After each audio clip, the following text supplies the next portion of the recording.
Hello, nouvelle vidéo aujourd'hui, je vais te parler de finances dans un couple. Comment est-ce que tu gères tes finances? Aujourd'hui, on a deux catégories de personnes. On a celles qui vont être déjà dans la gestion très fine, avec potentiellement des outils qu'ils auront mis en place pour gérer mensuellement leurs dépenses, leurs revenus, leur gestion financière globale en fait. Et tu as une autre catégorie de personnes qui va être un peu plus dans un rythme où ils vont se laisser porter, ils vont pas spécialement se projeter, ils vont pas planifier, ils vont pas estimer, ils vont pas s'organiser d'un point de vue financier. Il y a évidemment un juste milieu, il y a certainement d'autres catégories de personnes, mais là on va vraiment imager ça avec deux grosses catégories, ceux qui gèrent et ceux qui ne gèrent pas. Chacun est dans la team qu'il souhaite, il n'y a pas de jugement, mais en tout cas ce que je peux te dire c'est que j'ai été dans les deux teams et j'ai un vrai feedback à te partager aujourd'hui. Donc, comme je le disais, j'ai été dans les deux teams. Première team, c'est souvent lié au début du couple, lorsque tu vis pas sous le même toit. Forcément, là, on est dans une gestion assez mince et on sait ce qu'on gagne avec notre fiche de paye et après on dépense en fonction de nos envies dans le mois. Mais dès que tu rentres dans un concept où tu vis sous le même toit, bah là, tu as des responsabilités différentes qui potentiellement nécessitent des dépenses communes, une gestion différente des finances. Soit ça vient de manière innée et tu essaies de t'organiser, de structurer ça dans le couple, mais là, encore faut-il être dans la communication et accepter de communiquer sur ce type de, de, de thématique qui est pas évident, hein. L'argent, c'est quand même un sujet qui est assez tabou en France. Ou alors, tu n'es pas du tout dans la communication, tu veux pas en parler, et là, tu le vis un peu en YOLO. Et je pense que dans cette catégorie de personnes, il y a beaucoup de problèmes liés à ça, puisque en fait, quand tu sais pas, un exemple tout bête, ceux qui sont incapables ou qui n'ont pas envie de se connecter à leur application bancaire pour voir leur solde dans le mois, moi j'estime qu'il y a une sorte de malaise là-dedans. C'est que soit ils gèrent pas, soit ils veulent pas gérer, soit ils ont un mauvais rapport avec l'argent.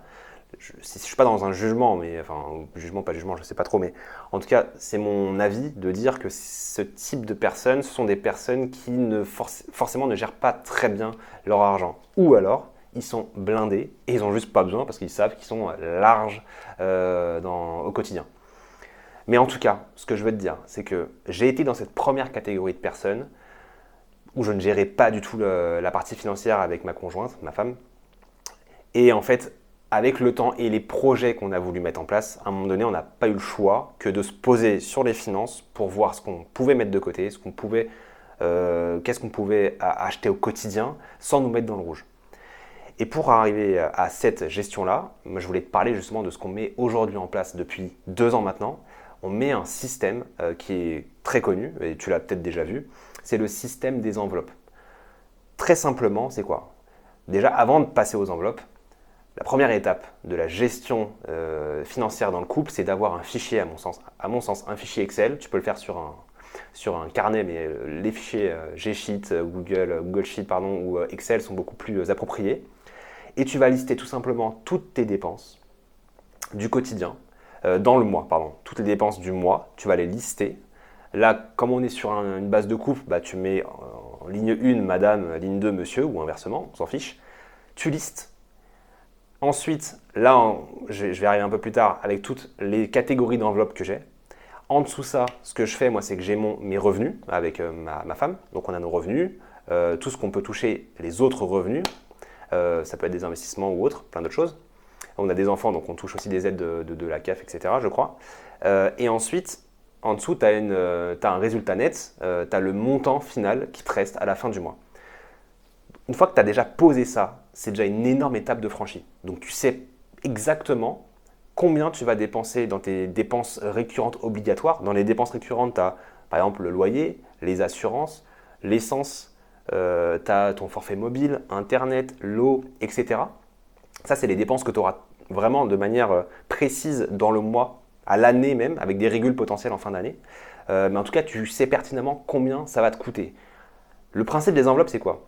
C'est d'ajouter les dépenses que tu ne connais pas forcément, tu ne connais pas forcément le montant que tu vas devoir avoir mensuellement. Je te parle bêtement, les vacances, budget vacances. Ok, tu peux l'estimer, mais concrètement au mois de janvier, février ou décembre, ce ne sera jamais le même montant. Le principe des enveloppes pour moi, c'est tu vas allouer à des catégories d'enveloppes un montant mensuel. Et ce montant-là devrait correspondre à ta dépense dans l'année. Et donc mensuellement, tu vas injecter dans ces enveloppes du cash qui va te permettre au cours de l'année de dépenser dans la catégorie, dans la bonne catégorie. Les différents types d'enveloppes que tu peux avoir, par exemple, je te parle un peu de ce que nous on a, les courses, on a les activités pour les enfants, on a les loisirs pour les enfants, les loisirs pour le couple. J'ai mis une catégorie divers aussi parce qu'on n'est jamais à l'abri d'un aléa. Pardon. J'ai une catégorie aussi sécurité, hyper importante. Toujours avoir un petit matelas de sécurité. Si tu as un problème de voiture notamment, c'est souvent celui-là qui revient. Une vidange à faire ou autre, une machine qui a pété, bah, tu as une enveloppe sécurité avec un petit montant dessus. Tu es content d'avoir cette enveloppe quand ça t'arrive. Qu'est-ce qu'on a d'autre dans les enveloppes? On a vacances. Enfin, en tout cas, tu as compris, tu as plein de catégories comme ça que tu peux créer et y allouer un certain montant. Donc en fait, tu connais ton montant. Si je dois le reformuler, tu connais tes revenus. Tu as tes montes, donc première ligne, tu peux même revoir le fichier. Première ligne en haut, tu as tes revenus. En bas, tu as toutes tes charges fixes. Et ensuite, tu as tes enveloppes. Et en fait, quand tu fais déjà ton premier net entre tes revenus et tes charges fixes, tu as déjà un montant qui va s'afficher. Mettons qu'il soit de 2000 euros. Il te reste 2000 euros une fois que tu as touché tes salaires avec ta femme ou ton homme, tu as payé toutes tes charges fixes, tu as 2000 euros qui te restent. Dans ces 2000 euros-là, tu as, mettons, 10 enveloppes, et bien répartis ces 2000 euros-là dans les 10 enveloppes et fais-le de manière continue parce que tu as déjà estimé que pour chaque enveloppe, dans l'année, ça va te revenir à temps. Donc tout ça pour te dire que cette méthode-là nous a permis aujourd'hui de mettre suffisamment de côté pour payer la maison.